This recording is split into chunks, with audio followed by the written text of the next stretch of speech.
The story starts at the Demon King's castle, a massive place now choked by vines and branches winding through every hall. Four heroes stand in the audience chamber, having fought through hell to get here. They announce themselves to the Demon King, who just sits on his throne looking amused. He actually seems surprised that his four generals fell to this specific group, admitting they did better than he expected from mere mortals. A fifth figure steps out from behind the group, and the Demon King immediately senses a ton of magical power coming off him. He remarks that this guy must be some serious backup. This is Keith Alderberg, our main character. Keith watches the Demon King closely, his mind confirming the worst. This really is the legendary ruler of darkness, a tactical genius who's way smarter than the other generals. One of the heroes snaps at this, arguing that strategy is trash compared to raw power. He points his sword at the throne, dead set on winning. The Demon King just casually raises his hand and fires off a magical blast. The explosion is huge. Furniture, debris, and the heroes themselves get tossed back by the pressure. Everyone is visible shaken by how much power he has. One hero manages to thank Mari, who jumped forward at the last second to shield them. Mari nods but admits she can't keep blocking hits like that forever. Keith watches the fallout, realizing that the massive blast was just a pulse, not even a real attack. The Demon King hasn't even started trying yet. Another girl in the party points out they're running out of time. The Demon King keeps spamming destructive energy without even breaking a sweat. Gelm loses his patience and charges in, planning to end it in one hit. He yells for Zot and Meralda to cover him, and they both shout back that they're on it. Keith watches Gelm with a bad feeling. The guy is just rushing in without a plan or any info. They haven't found a single weakness yet, making this a total suicide mission. Mari yells for Gelm to wait, but he won't listen. Keith tries to think fast, knowing that charging blindly is just going to get everyone killed. The Demon King fires again as the whole group lunges forward. Gelm yells that they can't just sit around waiting for Keith to come up with a perfect plan while they're being blasted. To them, the risk is worth it. Keith's brain is working overtime. The Demon King mocks them, calling them idiots for attacking head-on with zero subtlety. Keith forces himself to focus, searching for a gap in the armor. Finally, he spots it, a glowing magical stone right in the middle of the Demon King's chest. That's the weak spot. Gelm lands a massive strike, but it does absolutely nothing. The Demon King calls the move slow and hits back with a counterattack that leaves Gelm wrecked and stunned on the floor. In that split second, Keith uses his thief skill, Swift Steal. He moves like a blur, way faster than anyone else, and snatches the stone right out of the king's chest. The Demon King just stands there, totally confused. Since the protective stone is gone, Gelm's delayed attack finally hits home, dealing a lethal blow. The dying king mutters about their tactics, saying even if he dies, another Demon King will just take his place. Gelm acts tough, saying he'll just kill the next one too. Keith thinks that logic is pretty shaky, but keeps his mouth shut. As the king turns to ash, Keith figures the fight was actually easier than he thought since his plan worked out perfectly. Zot turns to Keith and demands to know what he was doing the whole time. Keith just says he stepped on something and shows them the stone. Gelm grabs it out of his hand, looking disgusted. He calls Keith a dirty thief and says it's pathetic that he was stealing while everyone else was fighting for their lives. The rest of the group smirks, totally agreeing. Gelm says a treasure like this is wasted on someone like Keith. They all just walk out of the room, completely ignoring the fact that Keith saved them. Keith stands there alone, clenching his fist. He's fuming because no one respects the strategy that actually won the war. Mari comes over to try and cheer him up, saying one day they'll realize how much he does. She's the only one being kind. Suddenly, Zot yells from down the hall, asking why they're wasting time chatting. Mari apologizes and runs to catch up, while Zot grumbles about the thieving bastard under his breath. Keith thanks Mari, but he knows deep down that the others will never change. As long as she's on his side, he tries to tell himself it's enough. Mari looks sad for him and gives him a quick hug before they move on. Later, Meralda complains about being tired and wanting to go home. Gelm tells her they have to loot the castle first, and she agrees that's a good point. Keith goes along with it, and they start searching the place for loot. After the search, Gelm is annoyed that there wasn't more treasure. Keith ends up being the pack mule, struggling under the weight of all the bags. He asks why he's the only one carrying everything, and Zot tells him flat out. Since he didn't land the final blow, the least he can do is carry the luggage. Mari asks him worriedly if he's doing okay with all that weight. Eventually, they reach the town of Elim, where people immediately notice the returning heroes. Citizens gather excitedly as the party announces the Demon King's defeat. People react with amazement, cheering and asking for confirmation that they really pulled off such a feat. The entire town celebrates their victory with genuine appreciation. Later, the group gathers to divide the loot from the castle. They spread the treasures out, evaluating each item to determine a fair split. Everyone eyes the collection with varying levels of interest and greed. Gelm takes charge of the distribution. He hands a huge, heavy bag of valuables to Meralda, then gives similarly big bags to Zot and Mari. Both thank him for the generous shares. Finally, he hands Keith a tiny bag with almost nothing in it and dismisses him with a casual thanks. Mari objects immediately, calling the split blatantly unfair. Meralda responds coldly, saying the reward should match the work done. She adds that if Mari feels so sorry for Keith, she should just share her own loot with him. Mari gets visibly angry at the callous remark. She pulls a robe from her own share and gives it to Keith, insisting he deserves it. Keith initially refuses, knowing the Demon King's cloak is her best item. Mary pleads with him to take it, emphasizing that he deserves far more recognition than a small trinket. Keith finally accepts with genuine gratitude, promising he'll never forget her kindness. That night, the group hits a bar to celebrate. They cheer and drink while Mary laughs along with the party. Off to the side, Keith stands alone and isolated. Mary notices him and watches with concern, but Keith simply slips away from the gathering without drawing attention. He sits alone in his room afterward, gripping his bedsheet as anger boils inside him. He reflects bitterly that this was the worst journey imaginable. Still, it's almost over.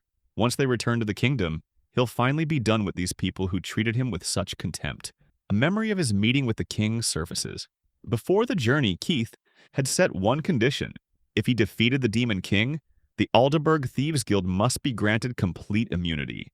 The king's subordinate had shouted in outrage, calling Keith a fool and warning that the High Council would be furious.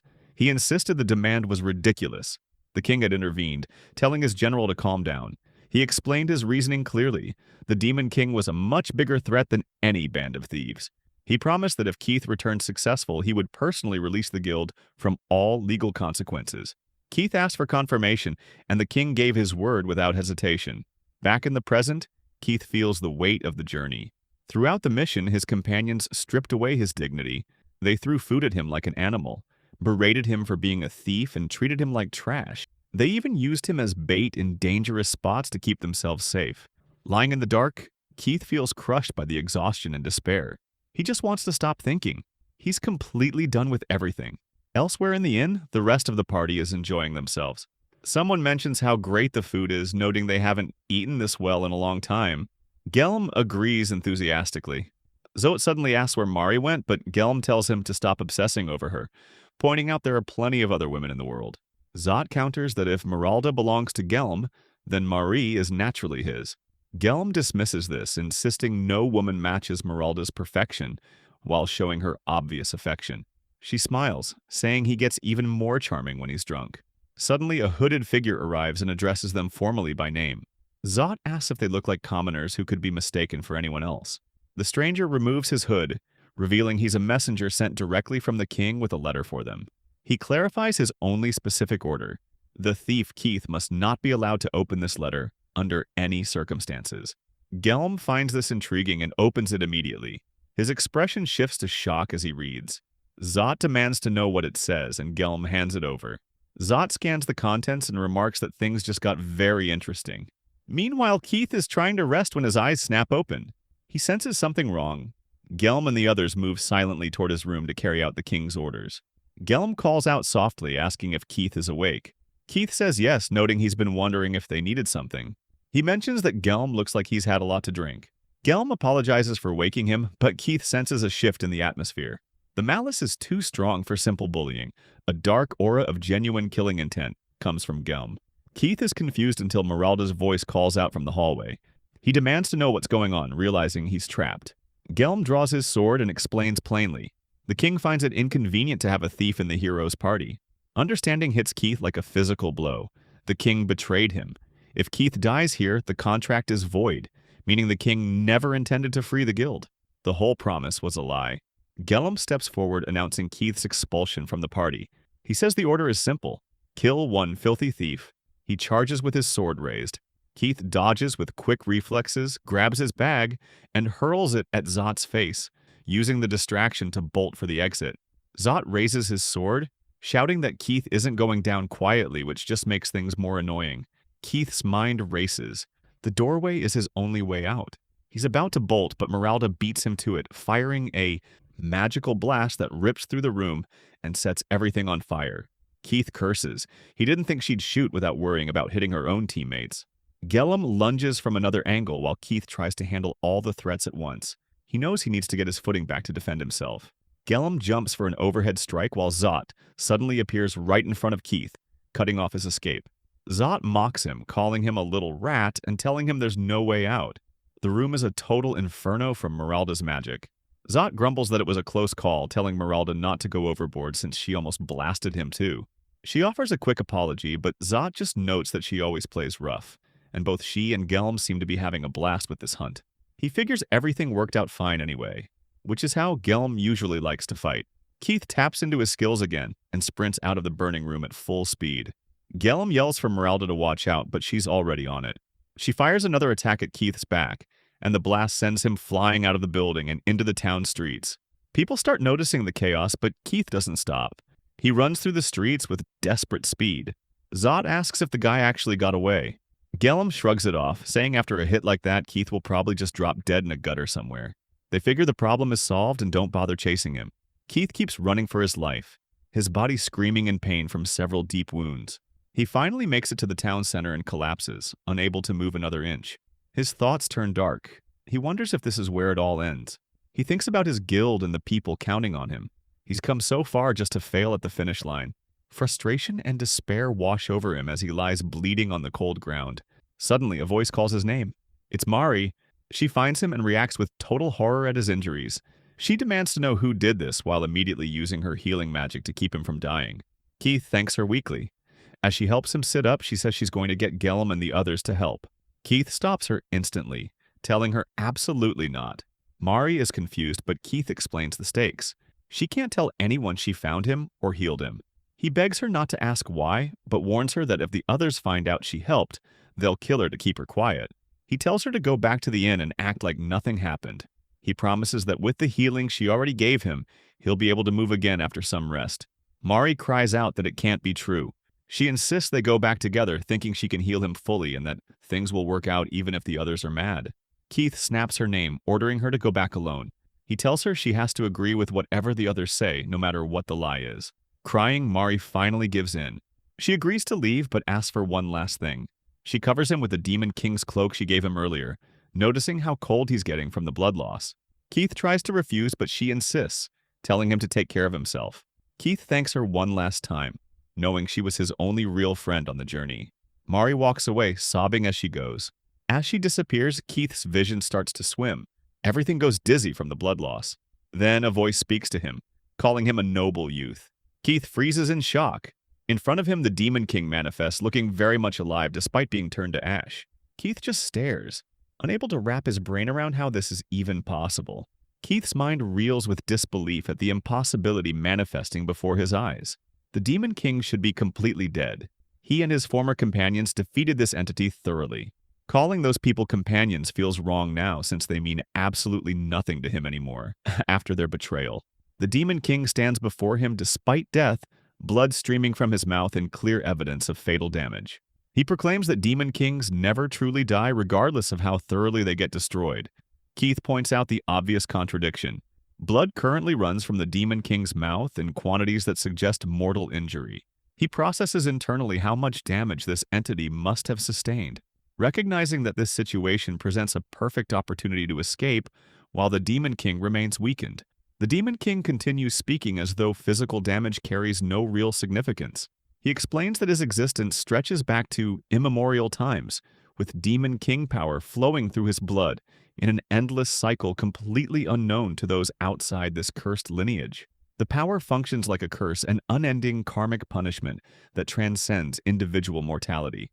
The Demon King addresses Keith as the Nameless One, observing how Keith has spent his entire existence running from various threats.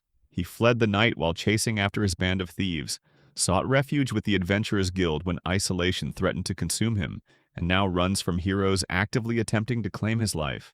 Keith responds defensively, noting that running simply defines how thieves survive in a hostile world. Besides, he possesses a name, Keith, which carries meaning and identity beyond whatever label the Demon King attempts to impose. The Demon King questions whether Keith can truly still identify himself by that name, given what comes next.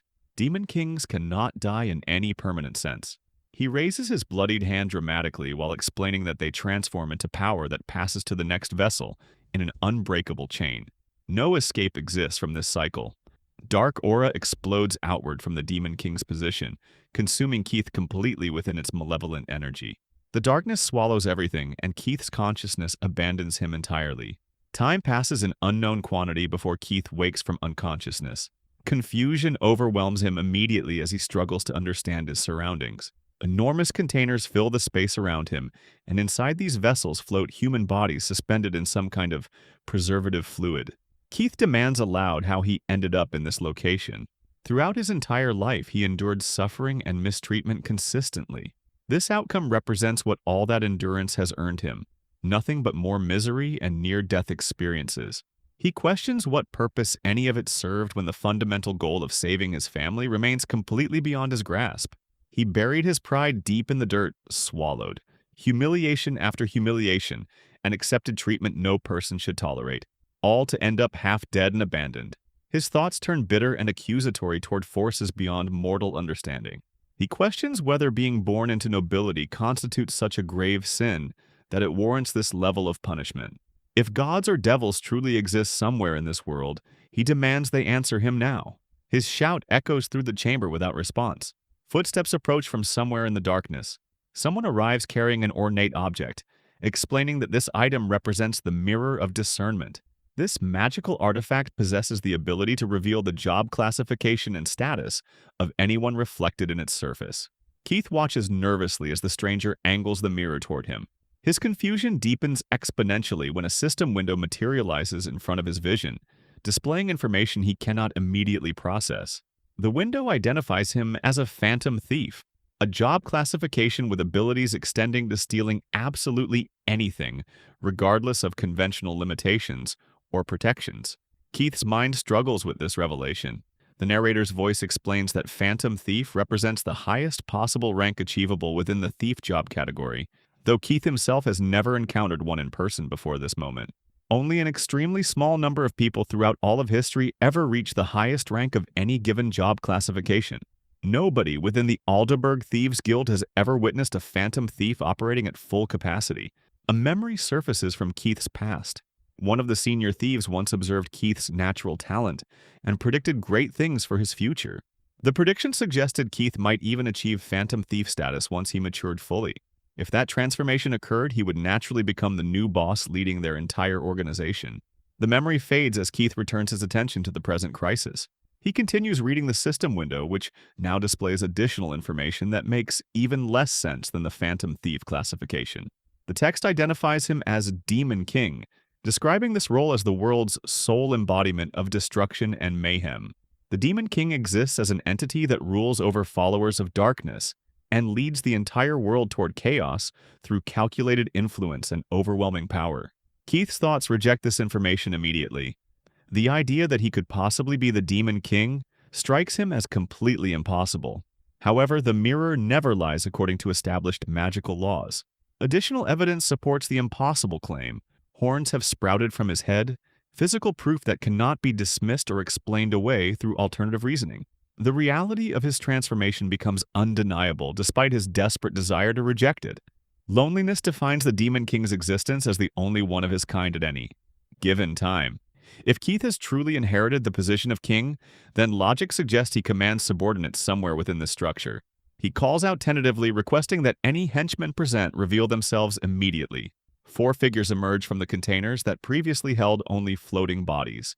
They step forward, dripping with preservation fluid but otherwise appearing fully functional and alert.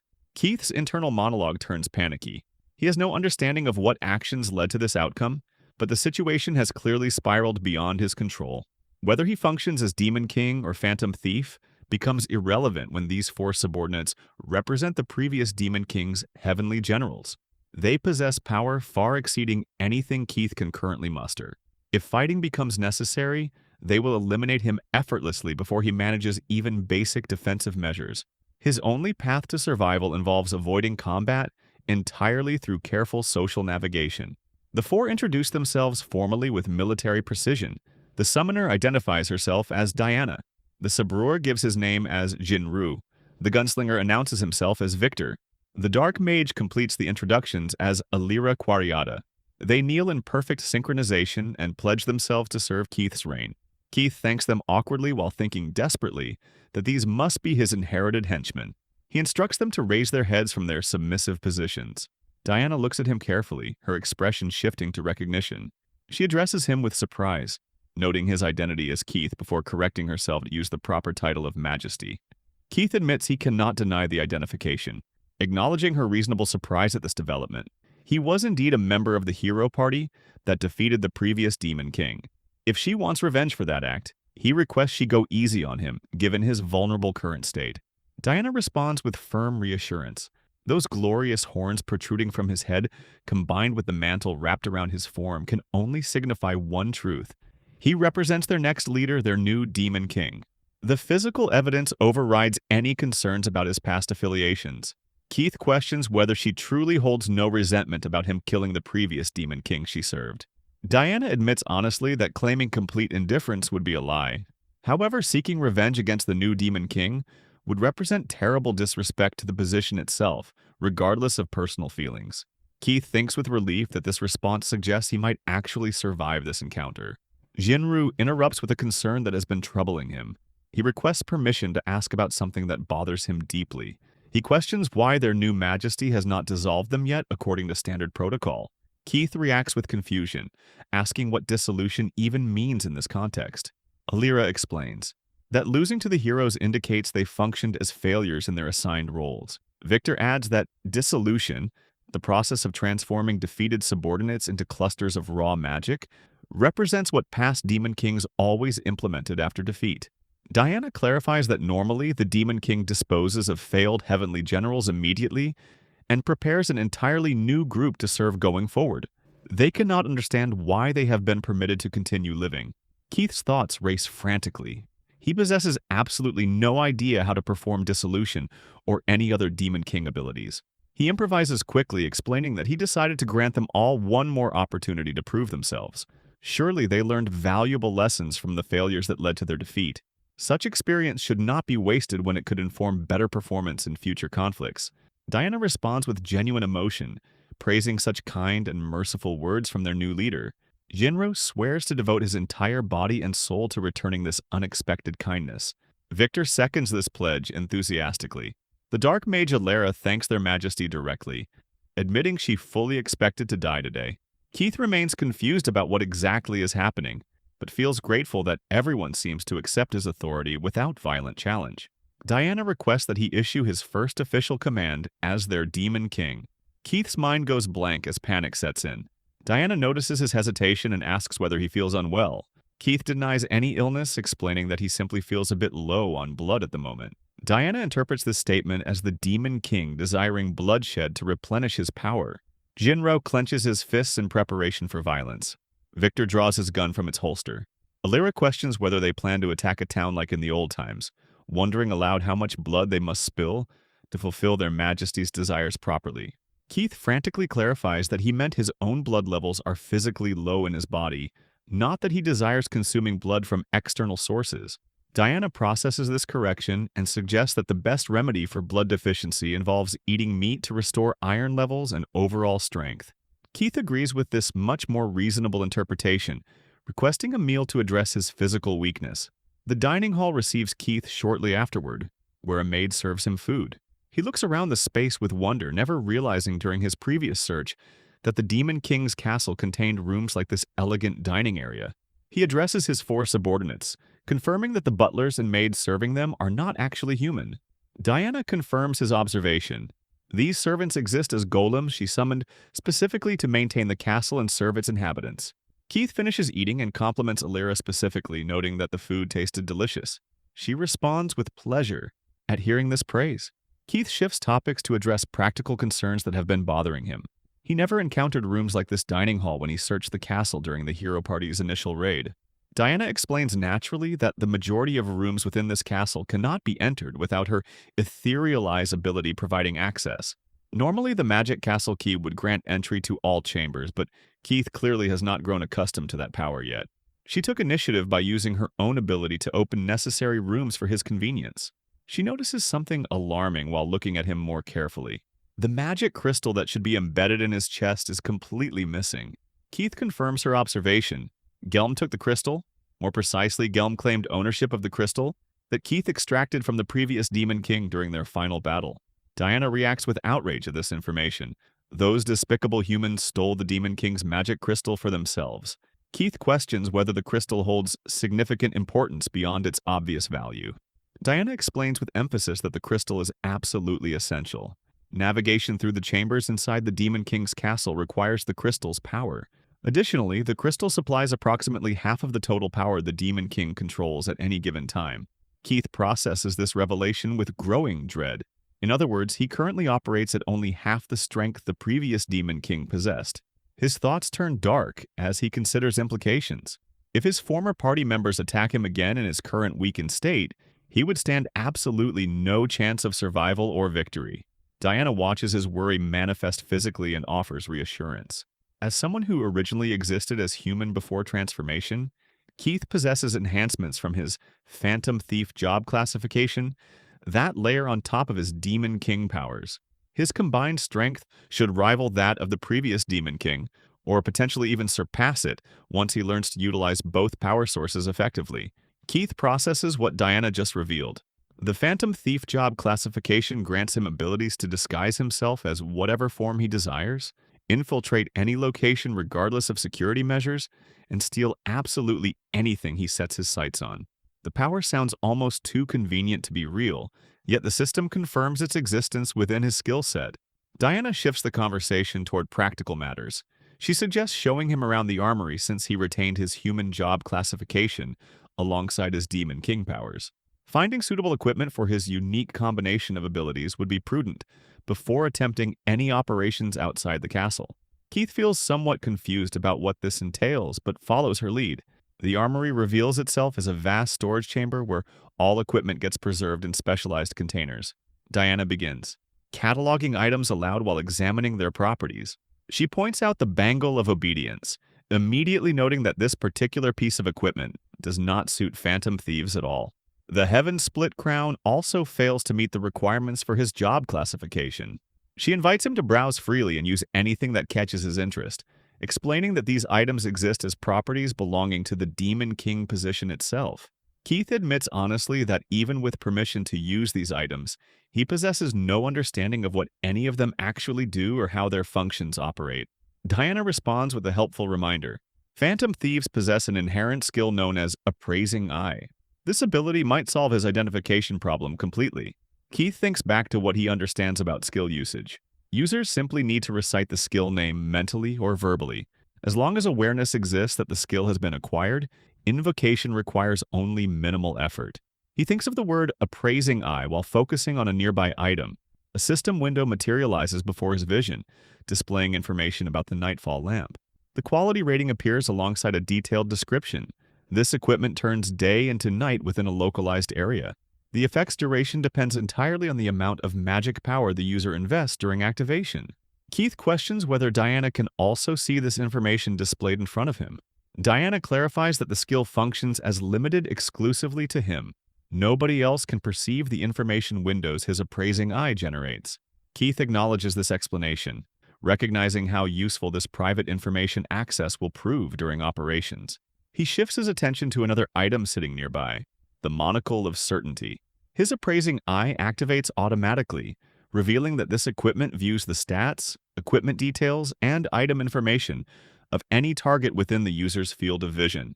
The amount of viewable information increases progressively with continued use in practice. Keith remembers the fundamental ability defining phantom thieves. They can steal anything they lay their eyes on.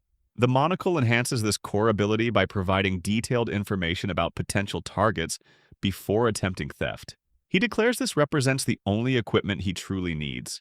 Diana observes his choice with interest, noting that this particular item should prove very useful in assisting during battles. The tactical applications seem obvious. Keith emphasizes that the usefulness extends specifically to his personal needs. This monocle represents everything he requires for the operations he plans to conduct. He requests Diana's cooperation for testing something with the equipment. She agrees, and he activates the monocle while focusing on her. Information floods his vision. Summoner classification, secretary subclass, etherealizability, hypnosis capability, job knowledge specialization. The data appears comprehensive and detailed. Keith reaches forward and gently places his hand against Diana's cheek while examining the information display. Diana reacts with surprise, questioning what exactly he intends to test on her through this physical contact. She holds his hand against her face, but then immediately pulls back, requesting that he release her now. However, instead of creating distance, she moves closer to him and questions what he plans to test next. Her behavior seems contradictory and somewhat confusing. Keith requests that she summon a monster for him to observe how the monocle displays information about summoned creatures. Diana raises her hand dramatically and begins her incantation, calling forth her special creature. Nothing happens initially. Keith questions why the summoning failed to produce results. Diana insists that the creature will appear any second now if he just waits a little longer. Keith decides to end the experiment, apologizing for teasing her unnecessarily. At that precise moment, an absolutely enormous monster materializes in the armory. Keith immediately panics, shouting for Diana to stop and dismiss the creature. He explains frantically that the monster was meant as a simple experiment.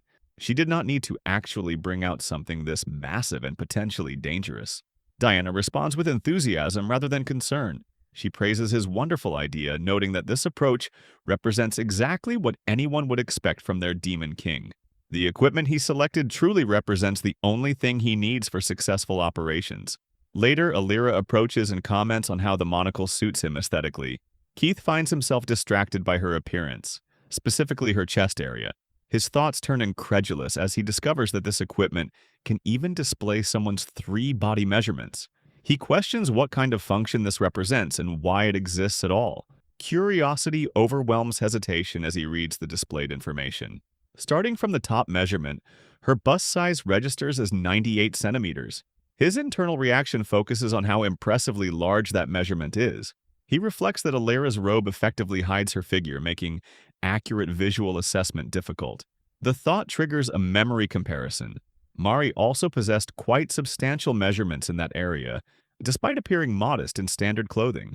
Jinro interrupts Keith's distracted thoughts, requesting permission to suggest something. He proposes that Keith should test out his abilities through practical application. Keith agrees immediately, acknowledging this as an excellent idea. He possesses a specific goal that brought him to this current position in the first place.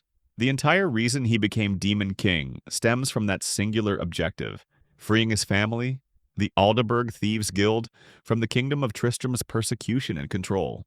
Before executing any rescue operation, Keith establishes a couple of fundamental rules that everyone must follow absolutely. First, no killing people under any circumstances. Second, avoid hurting people as much as possible during all operations. These restrictions define how they will conduct themselves. Diana confirms that these parameters effectively transform their mission into a stealth-based search and extraction operation rather than a combat assault. The sound of a gunshot punctuates her observation. Victor the Gunslinger clearly stands out too much for stealth operations given his weapon preferences and combat style. His participation would compromise the entire mission. Jinro adds that he would also stick out problematically due to his distinctive appearance. His physical characteristics make blending into human populations essentially impossible. Diana offers an alternative contribution. She can provide her summons as a method of transportation for the operation. She also recommends bringing the dark mage Alira along since her versatile magical abilities can assist in handling a wide variety of unexpected situations. Alira responds with enthusiasm, promising to kill all those pioneer humans instantly once they arrive. Diana immediately corrects her sharply. She reminds Alira that Keith explicitly stated harming humans excessively is completely off limits. She demands confirmation that Alira understands this restriction clearly. Alira confirms her understanding with perfect clarity. Keith finalizes the team composition. The 2 of them will accompany him on this rescue operation. He announces that they should begin heading toward their destination immediately. Alira approaches him directly, bending close and taking his hand in hers. She insists that such conventional travel methods are completely unnecessary. Diana shouts about how insolent this behavior appears. Alira counters that her approach is absolutely necessary for what comes next. She instructs Keith to picture the location closest to where he wants to go in as much detail as possible, visualizing every aspect he can remember.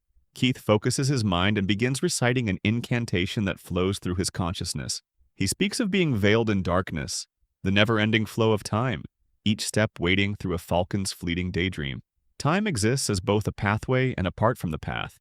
Every moment eventually returns to darkness. Nothing reflects in the dark, and no time remains to bid farewell. The words connect to the eternal expanse as gates form in the astral realm around their immediate area. Alira confirms that everything is set properly, though the portal will only remain stable for 30 seconds. They need to move immediately. She calls Diana, warning that she should enter the gate now, unless she wants to get left behind in the castle. Diana runs forward quickly, acknowledging that she understands while requesting their majesty to lead the way.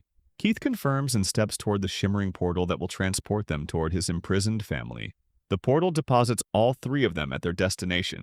Keith immediately activates his Phantom Thief skills to unlock the entry door without triggering any alarms or alerts. His mental planning assigns roles clearly. Diana will remain at this position on standby while Alira accompanies him deeper into the facility. He activates his Phantom Thief scanning ability, causing his mana to spread outward across the entire area like an invisible net gathering information.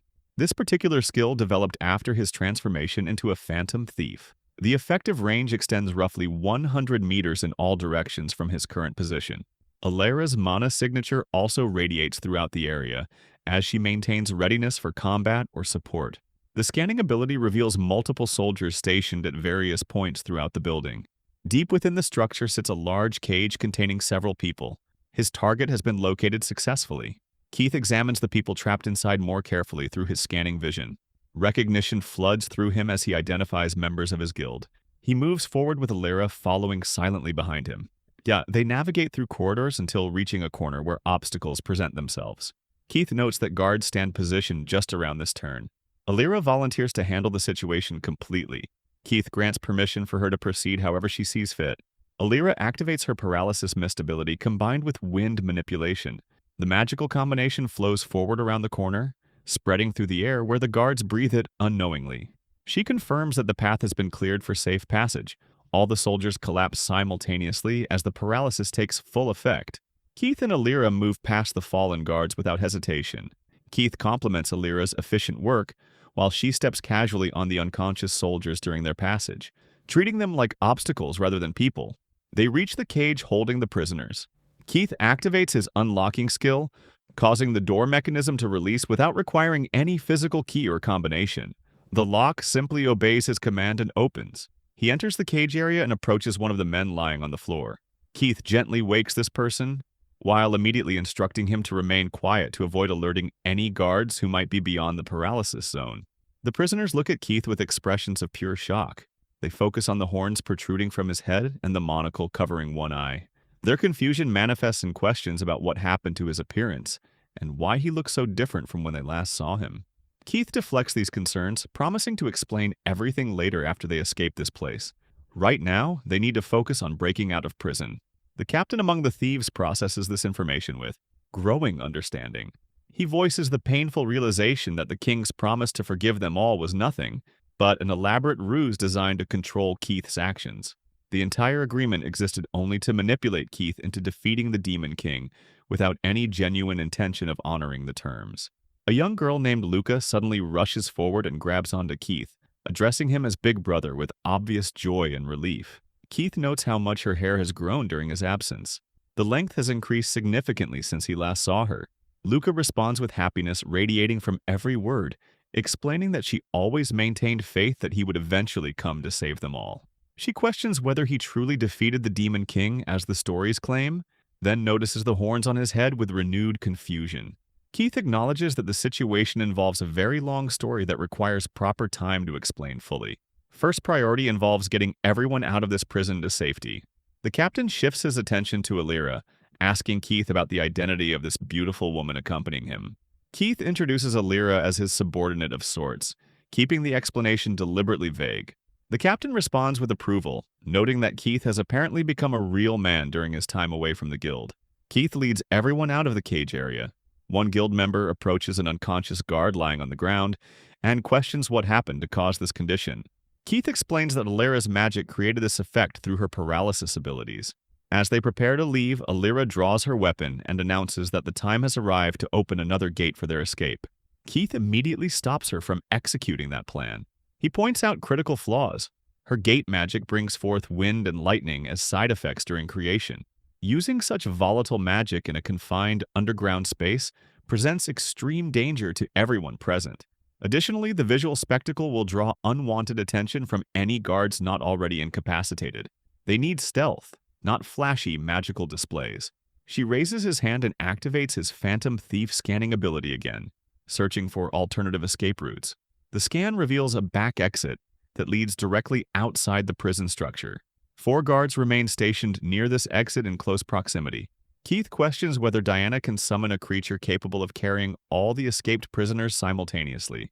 Diana confirms she possesses no problem handling even 10 times this number of people through her summoning capabilities. However, the beast she has in mind for this transportation task is extremely large physically.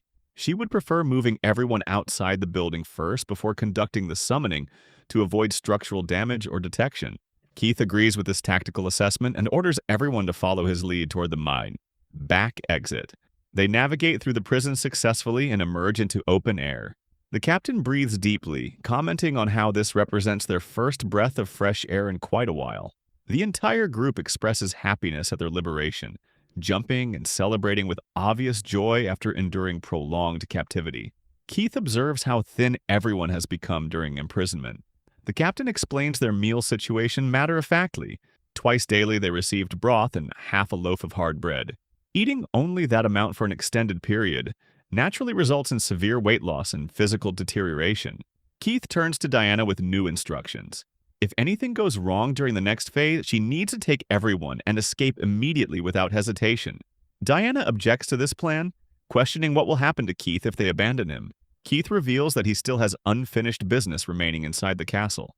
Personal matters require his attention before he can consider this mission complete. He stares down the long, dim hallway, his expression unreadable as he checks the hidden daggers at his belt.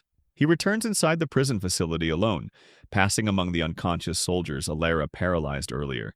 Their heavy breathing is the only sound in the damp stone corridor. Voices drift from behind a partially closed door. The king speaks with his subordinate about matters they assume remain private. The king expresses frank disgust at the idea of a thief being included in the company of heroes. He scoffs at the necessity of such an alliance, his tone dripping with arrogance. However, he acknowledges that custom dictates the oracle's revelation, decides who qualifies as hero and who serves as companions. The words lack any genuine respect or appreciation. Keith remembers the king's earlier promise with perfect clarity. The monarch had pledged that upon safe return to the kingdom after defeating the Demon King, Keith would receive his freedom along with the complete release of his thieves' guild. The king gave his word as a binding oath, witnessed by the highest officials of the court. Yet, as the conversation continues, it becomes clear that the king never intended to honor that debt. He speaks of cleaning up the loose ends once the threat is gone, implying a much darker fate for Keith's people. Keith activates his enhanced hearing skill to capture the conversation more clearly through the door, his jaw tightening as the true depth of the betrayal becomes undeniable. The king continues speaking with obvious contempt about finally getting rid of that troublesome thief. He characterizes Keith as a bastard whose presence in the hero's company disgusted him from the beginning. The thought alone makes his skin crawl with revulsion. The subordinate voices complete agreement with His Majesty's assessment of the situation.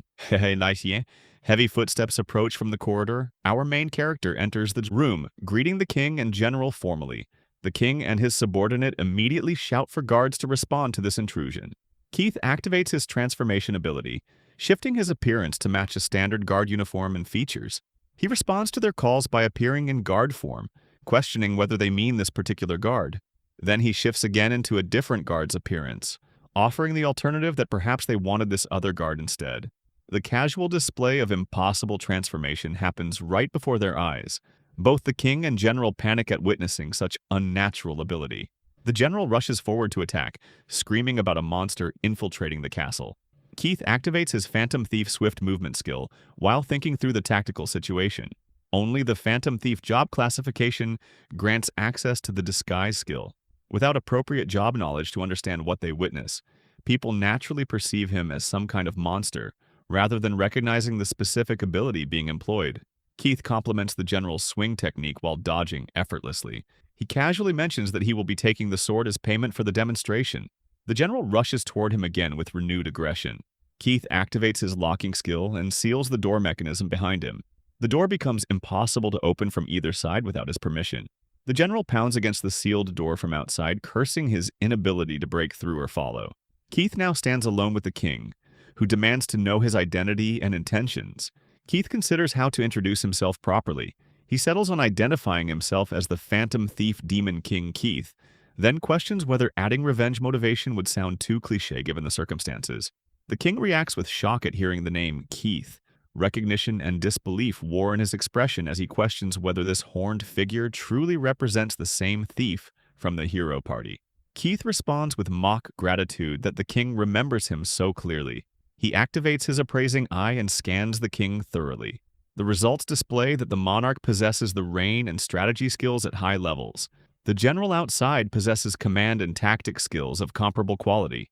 Keith notes mentally that they both have various other useful abilities in their repertoire. As far as statistical measurements go, their knowledge bases prove quite impressive and valuable. The king demands to know what Keith is muttering about. Keith responds with cold clarity. These represent things he intends to steal from the king tonight. The skills, the knowledge, the abilities, all of it will become Keith's property through his phantom thief powers. Leaving the king as nothing more than an empty shell, stripped of everything that made him effective as a ruler, Keith emerges from the castle and rejoins the waiting group outside. He apologizes to Diana for keeping everyone waiting during his extended absence.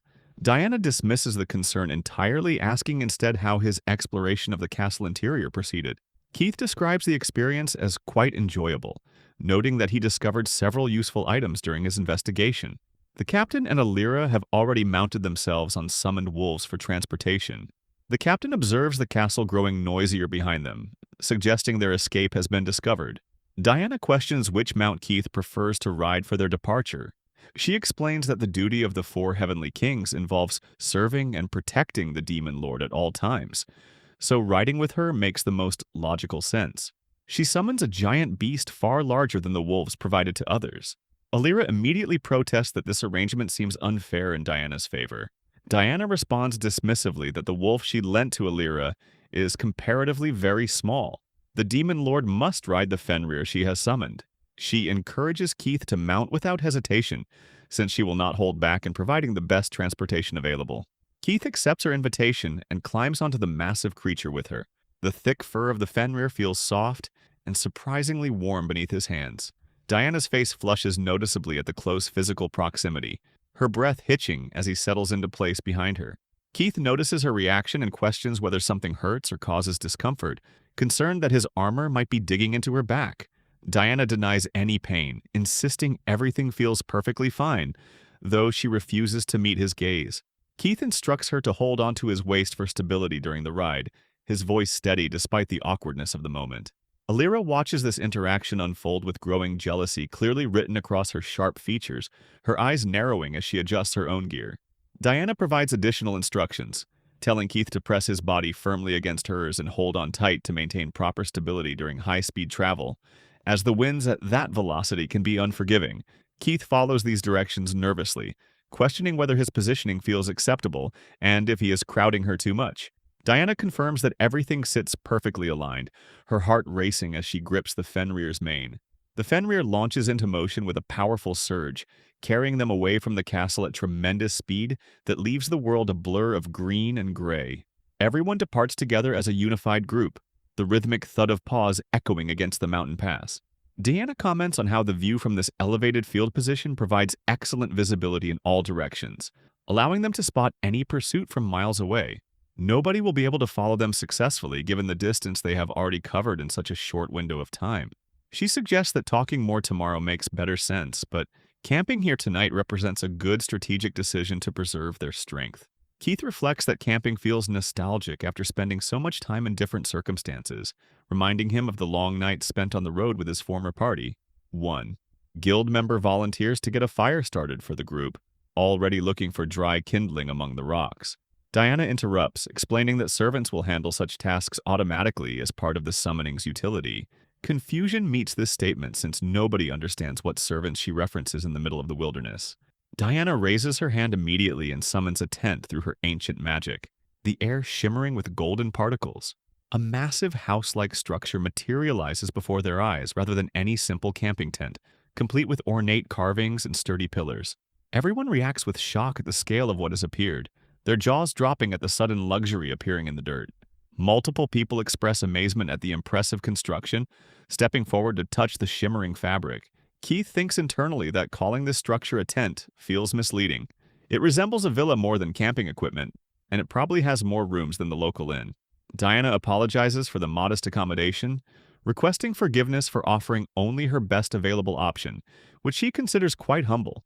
Keith's thoughts acknowledge that the four heavenly kings truly operate on a completely different level than ordinary people, possessing wealth and power that defy common logic. Luca approaches Keith with obvious excitement, commenting on how amazing Diana is and how she wants to learn such magic. Keith comes close to Diana and instructs his younger sister to show proper respect to their host.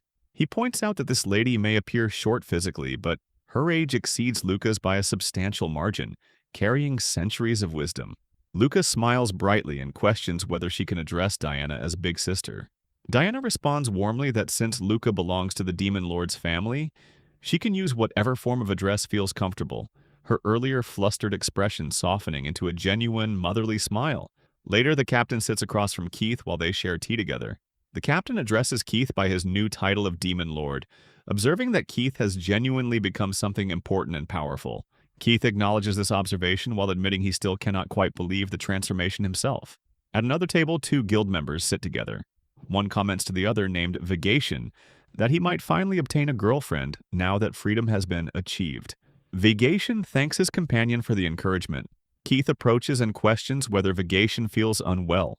Vigation dismisses the concern, attributing his discomfort to minor stomach pain, while insisting nobody should treat him like he is seriously sick.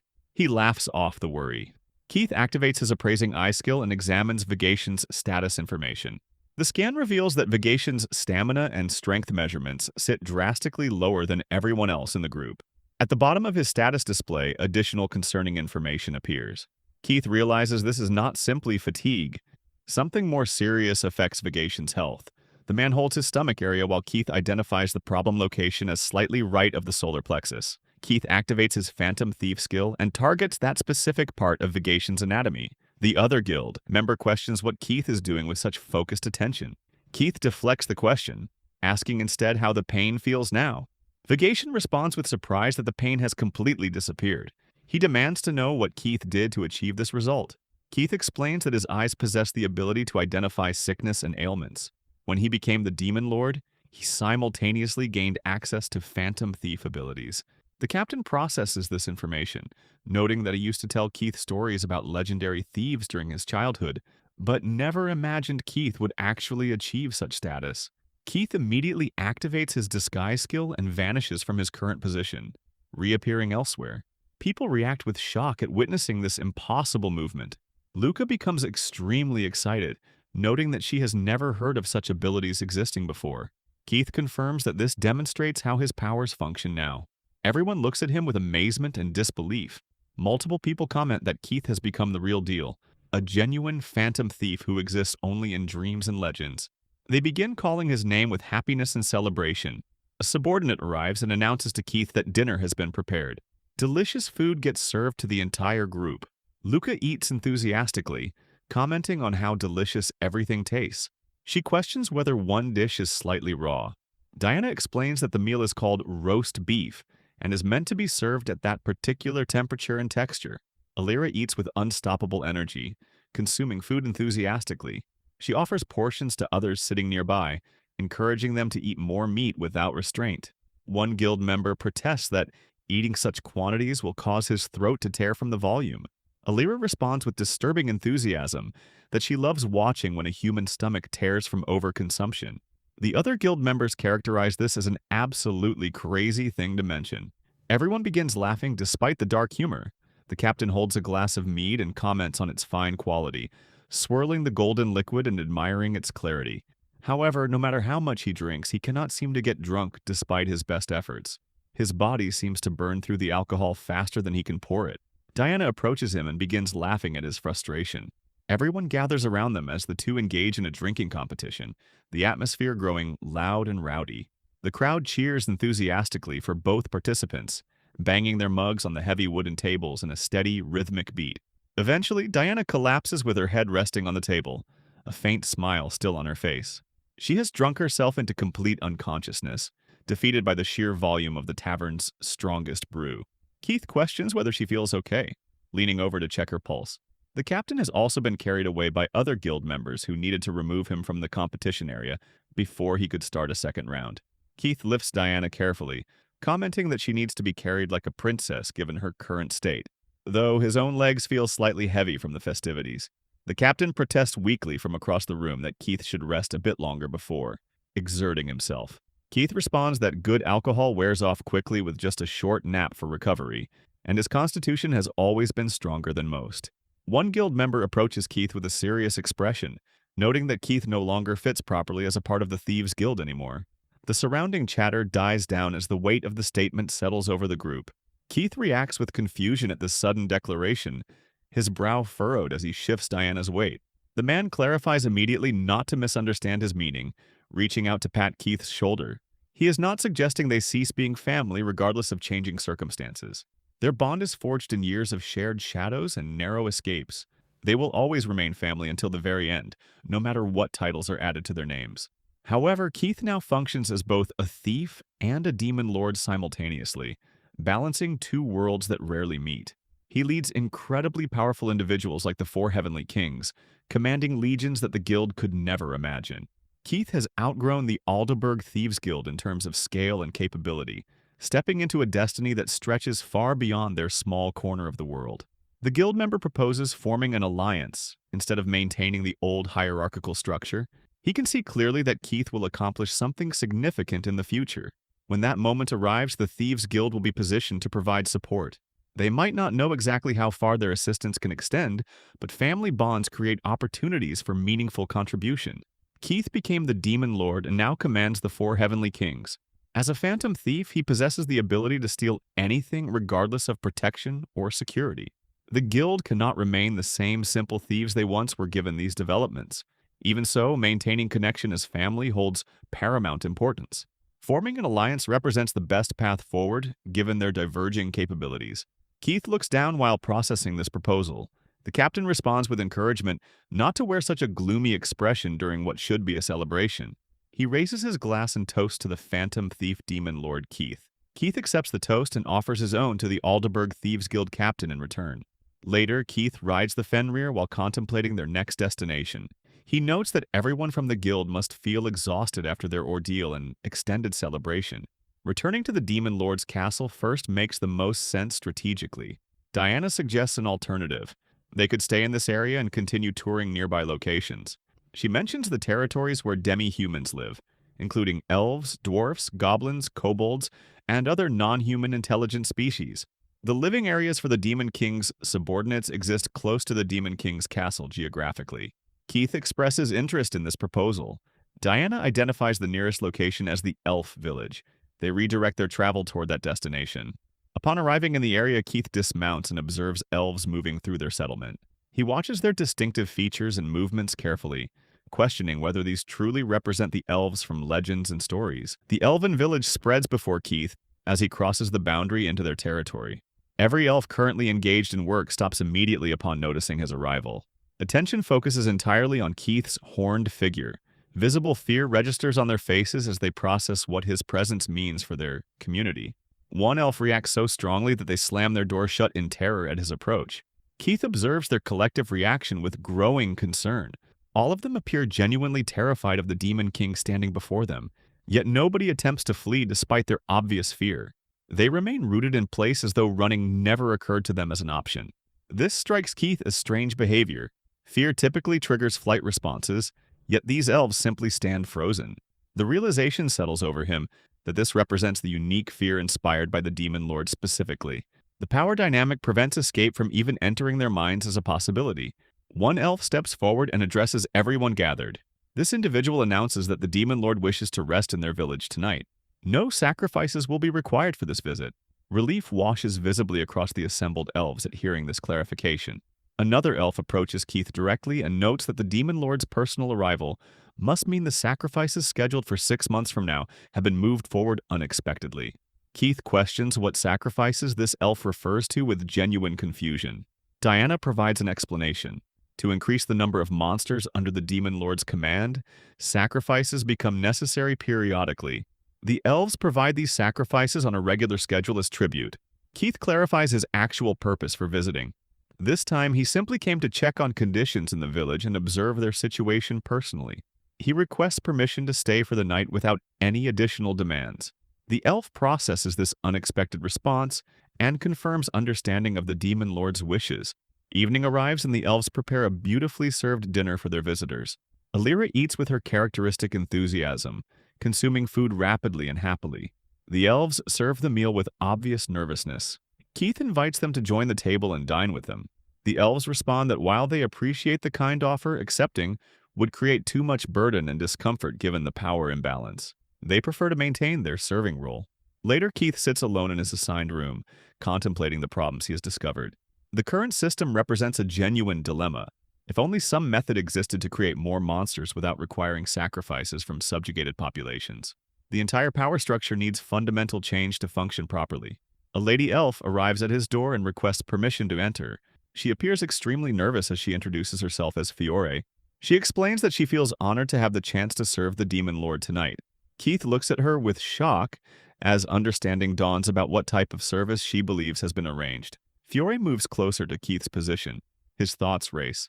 This situation could definitely be considered a form of sacrifice, despite the earlier announcement that none would be required. Fiore addresses him formally, pledging to be at his service in whatever capacity he desires.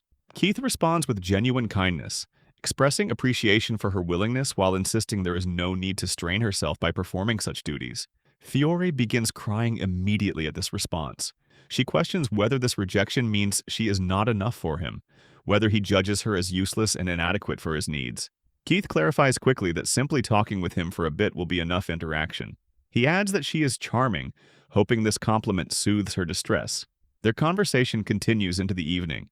Keith poses a hypothetical question. What would happen to the elven village if the Demon Lord were to disappear entirely? Fiore responds that slave traders would immediately begin targeting them without the Demon Lord's protection. The village would probably be wiped out completely within a short time frame. Keith processes this information, recognizing that the Demon Lord's presence protects these elves, despite the fear and tribute system. He questions how frequently slave traders attempt raids on the village. Fiore explains that traders come approximately once every 6 months. That scheduled time approaches rapidly. The next raid should occur very soon.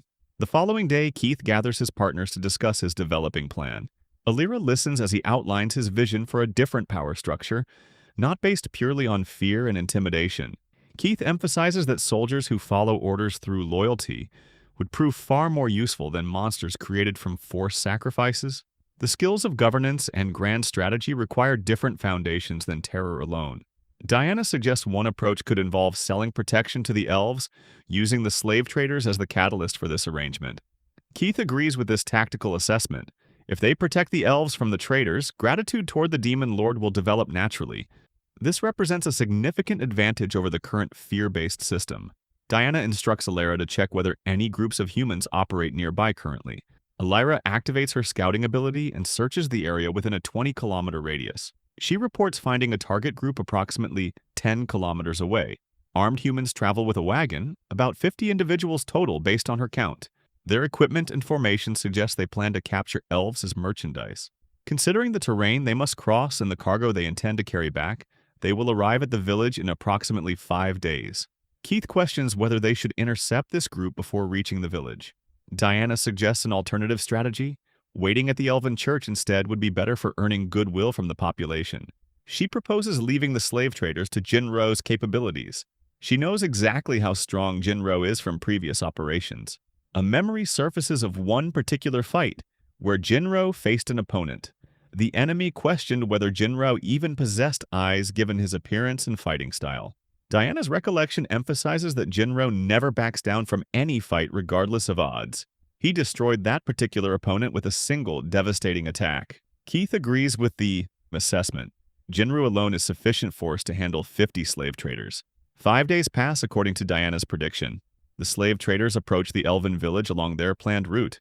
Their leader Thalem smokes casually while commenting on his excitement about seeing an elf up close for the first time. He notes what a great time this represents for anyone working as an elf hunter given current market prices. A figure appears suddenly blocking their path. The hunters initially mistake this for a knight based on the armor and weapon configuration. Commands get shouted to prepare for battle against this obstacle. The leader observes the figure more carefully as Jinru reveals himself fully. Thalem questions what this massive thing could possibly be, whether it qualifies as a monster rather than a person. Jinro shouts his objection to being called a monster. He finds this characterization deeply insulting given his actual status. He identifies himself as one of the 4 heavenly kings serving under the Demon Lord. His presence here serves a specific purpose. The Demon Lord commanded him to help the elves. He delivers this information with absolute authority. Confusion spreads through the slave traders at hearing this declaration. Thalem's thoughts race frantically. One of the 4 heavenly kings operates here under Demon Lord orders, but reports claim the Demon Lord was defeated by the hero party. Nothing about this situation makes sense according to available intelligence. The knights dismiss Jinro's claim as an obvious bluff designed to intimidate them. They order an immediate attack to eliminate this obstacle. Fighters draw their weapons and prepare to engage. Archers fire volleys of spears directly at Jinru's position. The projectiles strike his body and penetrate his armor, embedding themselves deeply into his flesh. The attackers celebrate prematurely, noting that he should not be able to move now with so many critical wounds. Jinro reaches up casually and pulls every single spear from his body without apparent effort or pain. The wounds close almost immediately as his regenerative abilities activate. Everyone watching reacts with shock at this impossible recovery. His hand begins growing larger and transforming as he prepares his counterattack.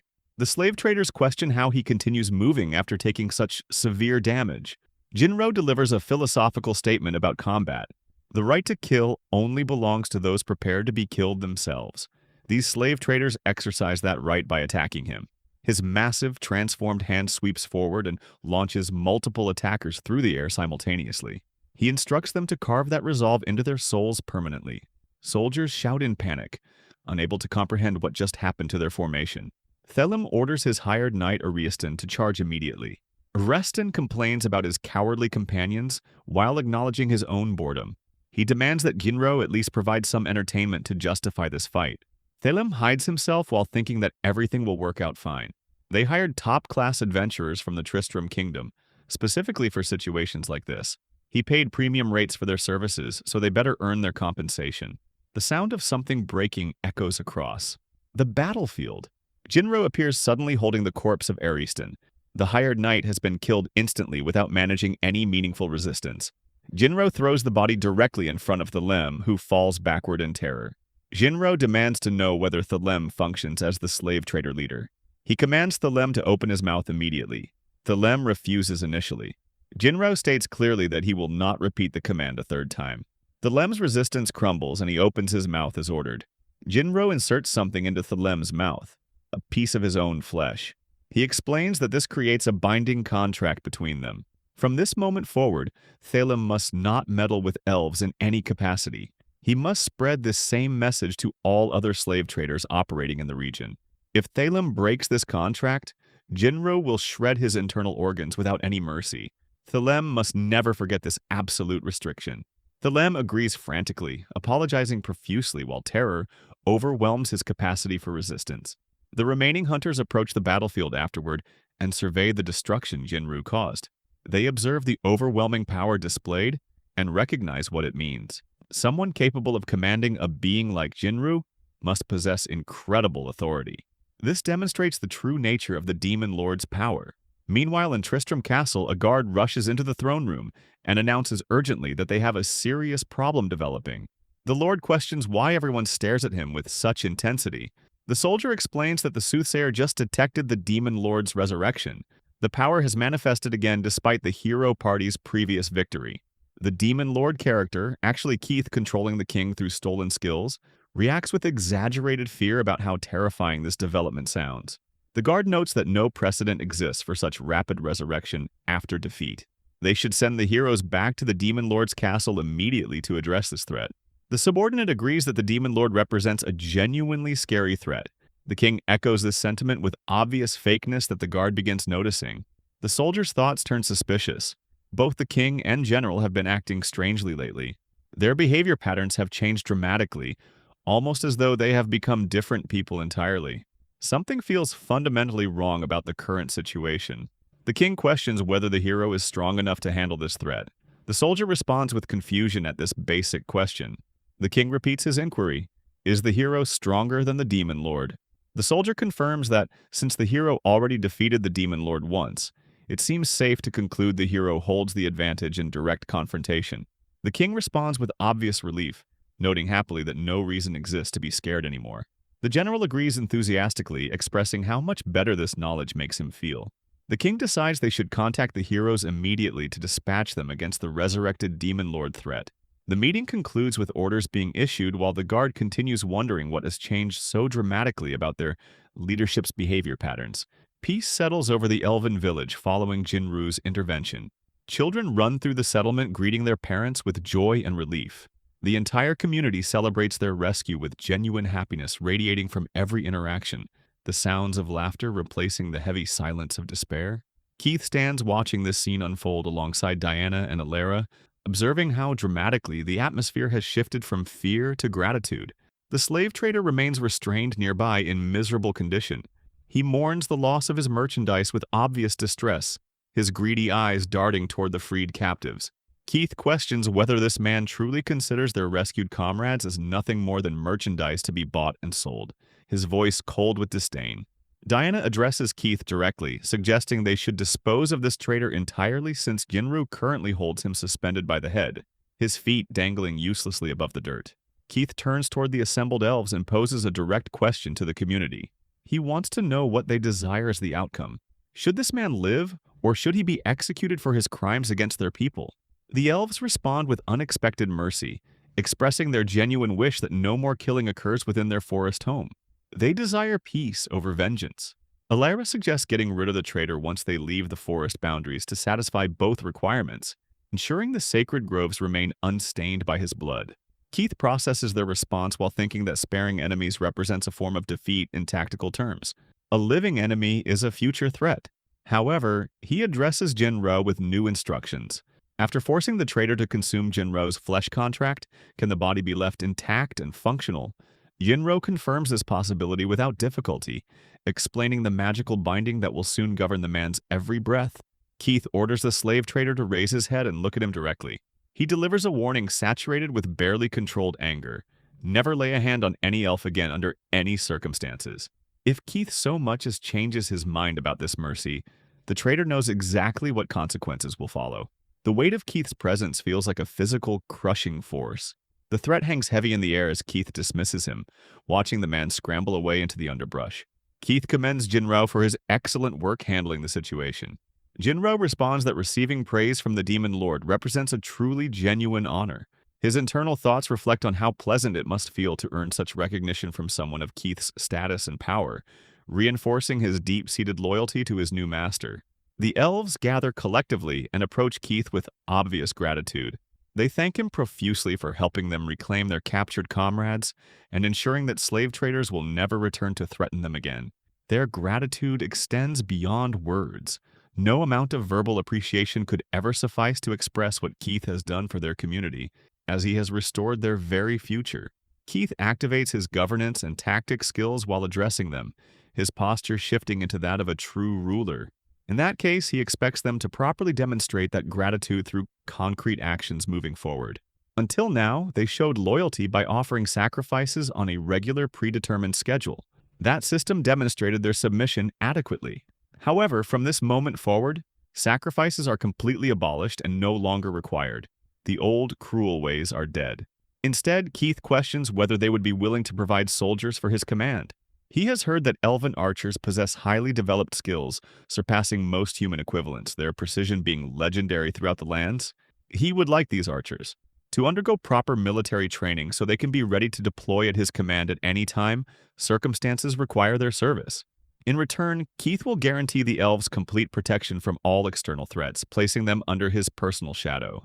He emphasizes a fundamental shift in their relationship, They are not just tools existing for others to exploit, they possess wills of their own that deserve recognition and respect. Hearing these words, the elves begin crying collectively. Tears stream down faces throughout the entire gathered community, the relief of being seen as people rather than property washing over them like a wave. Keith's thoughts acknowledge what he observes. These people have been enduring tremendous pain for an extended period under the previous Demon Lord's regime. The entire elven population kneels before Keith simultaneously and pledges themselves completely. They see in him a leader worth following, someone who offers strength without cruelty. From this moment forward, no matter what circumstances may develop, they swear to serve and support the Demon Lord with absolute loyalty, their voices rising in a unified vow that echoes through the ancient trees. Keith thinks to himself that this settles the immediate issues satisfactorily, though the path ahead remains long and demanding. Diana announces their next destination. The dwarves' settlement awaits their attention, and the journey will require swift movement through the mountain passes. She notes that Keith will be riding in tandem with her again during this journey, her tone leaving little room for debate. Keith responds with confusion about this arrangement, wondering why he cannot secure his own mount. Diana clarifies the itinerary. After visiting the dwarves, they will proceed to the orcs, then goblins, then kobolds in systematic order to unify the various tribes under one banner. Lyra immediately inserts herself into the plan, declaring that she is also coming along for all these visits, unwilling to let Keith out of her sight for even a moment. 1 month passes as Keith works systematically through each settlement, building bridges of diplomacy where there was once only animosity. An older dwarf now sits with the Thieves' Guild members, displaying a detailed map while explaining construction plans with the passion of a master craftsman. He emphasizes that a stone tower represents an absolute necessity for proper fortress defense, acting as a sturdy sentinel against any intruders. Even under major attacks or fire conditions where visibility becomes severely compromised by thick smoke, the tower maintains observation capabilities due to its height and strategic placement. The residential area should be constructed from wood rather than stone because stone beds prove too cold for comfortable long-term habitation, and morale depends heavily on the quality of rest the soldiers receive after a long day of labor. The captain sits among the gathered people, thinking to himself that this dwarf Keith brought from the settlement demonstrates quite skillful expertise in defensive architecture. He is impressed by how seamlessly the different races are beginning to work together under a single vision. The dwarf then addresses Keith specifically, noting that from the castle's perspective, the path running through those rocky cliffs has a dangerous blind spot that could be exploited by a clever scout. Back when Keith traveled with the hero party, that route was exactly how they approached to attack the Demon Lord's castle, slipping through the shadows undetected until it was far too late for the defenders to react. Keith confirms this observation immediately, impressed that the dwarf understood the tactical implications so quickly without needing a lengthy explanation. The dwarf laughs heartily and responds that he did not lead a band of thieves for nothing. Tactical awareness comes naturally after years of strategic planning and surviving by one's wits. Keith clarifies the construction plan.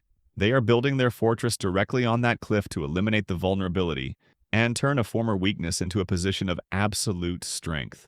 The dwarf confirms they are counting on Keith's leadership to see this project through to completion, as his presence alone seems to drive the workers to push beyond their normal limits. Meanwhile, the Demon Lord's castle undergoes active construction, humming with the sound of saws and the rhythmic strike of hammers against stone.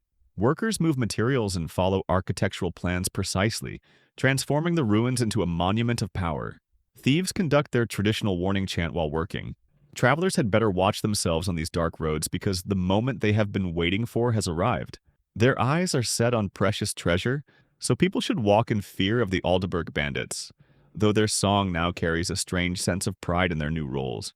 Keith listens to this performance while construction progresses, feeling the weight of the crown more with every passing day as the walls rise higher toward the sky. Suddenly, one dwarf worker notices something unusual and calls attention to strange activity occurring at the edge of the tree line. Monsters appear to be making significant noise in the distance, sending birds fluttering into the air in a panicked frenzy. Then the realization hits. Those are not monsters at all, but humans approaching the construction site with weapons drawn and armor gleaming in the light.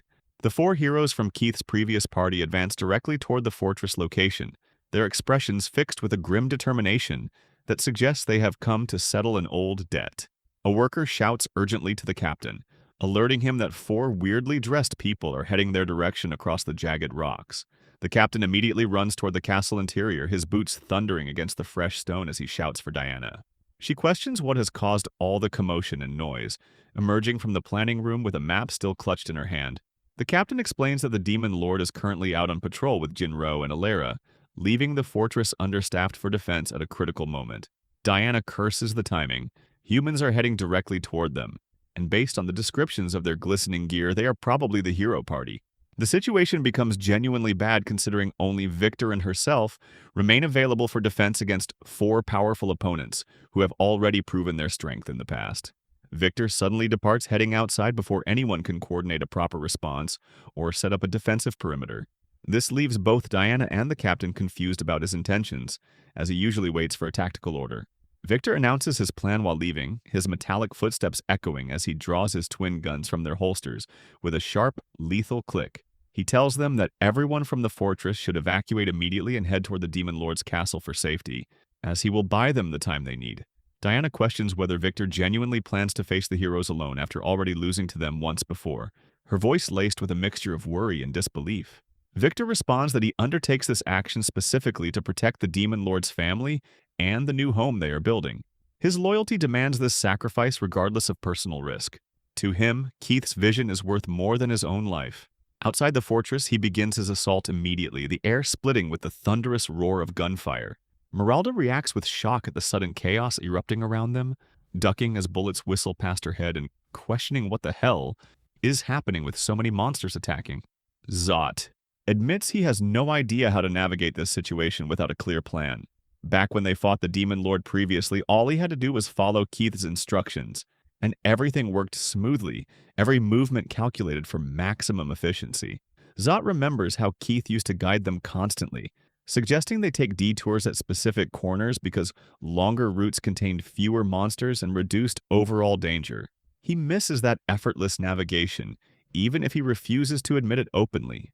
Then Zot's thoughts shift abruptly as he remembers Keith is dead now, or so they were led to believe. That reality means getting rid of him was actually a relief in retrospect, removing the moral weight of his presence. Now they can defeat the Demon Lord again without Keith's interference or his constant nagging about ethics. When they accomplish this victory, another massive reward from the kingdom awaits them, promising a life of luxury and fame. Mari interrupts these thoughts by clarifying that she is only here to fulfill her assigned mission, nothing more. Her tone suggests a cold detachment from Zot's mercenary motivations and a singular focus on the task at hand. Suddenly, Mari senses incoming danger and immediately activates her radiant shield as a hail of enchanted lead rains down toward their position. Gelm identifies the attacker as one of the four heavenly kings. The gunslinger Victor has opened fire on them with devastating accuracy, his eyes glowing with a vengeful light. Mari warns that her shield will not hold much longer under this sustained, high-velocity assault. The magical barrier begins cracking visibly under the pressure, shimmering like breaking glass as Victor finds the weak points in her concentration. The shield finally shatters completely in a burst of light, forcing them to abandon their defensive position and scatter across the battlefield. They emerge from cover and begin attempting desperate counterattacks to regain the momentum. Zot comments on how Victor's rapid-fire ability remains as insane as ever, making it nearly impossible to find a gap in his rhythm. Meralda notes grimly that the situation has deteriorated badly, and they are pinned down by a single man. Victor continues his relentless shooting without pause, the barrels of his weapons glowing red from the heat. Gelm shouts to Meralda that she should attack with magic, while they still have an opportunity to distract him. Meralda activates her magical abilities and launches a massive elemental attack toward Victor's position, creating a towering pillar of flame. Victor recognizes immediately that the magical explosion creates a thick smoke screen, obscuring vision rather than dealing direct damage, and he shifts his position to anticipate their next move. Gelm remembers something Keith once mentioned to them during one of their many strategic planning sessions around a campfire.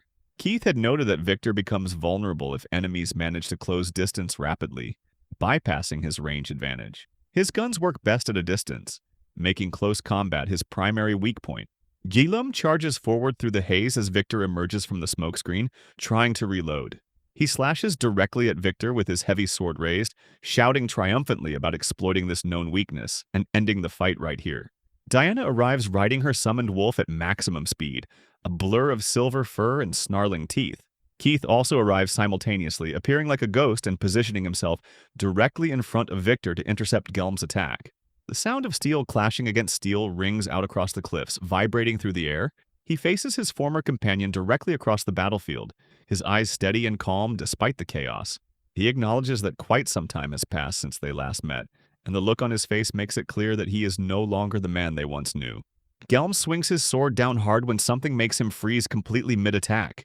The demon lord standing in front of him is Keith, somehow still breathing despite being left to die weeks ago. Both of them clash high up in the air while Diana watches everything unfold from ground level, her face twisted with worry. Alira runs over to check on Victor, asking whether he got hurt badly.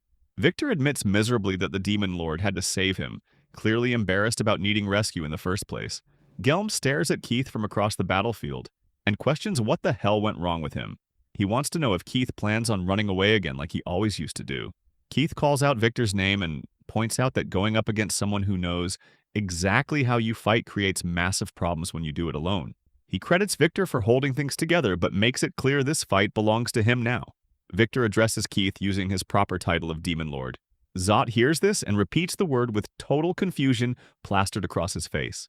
Gelm's brain races trying to make sense of the impossible situation unfolding. Keith, that worthless thief from their group, has somehow turned into the actual Demon Lord. Mari shouts Keith's name and questions why any of this needs to happen. Keith apologizes but explains he has to do what the situation demands from him.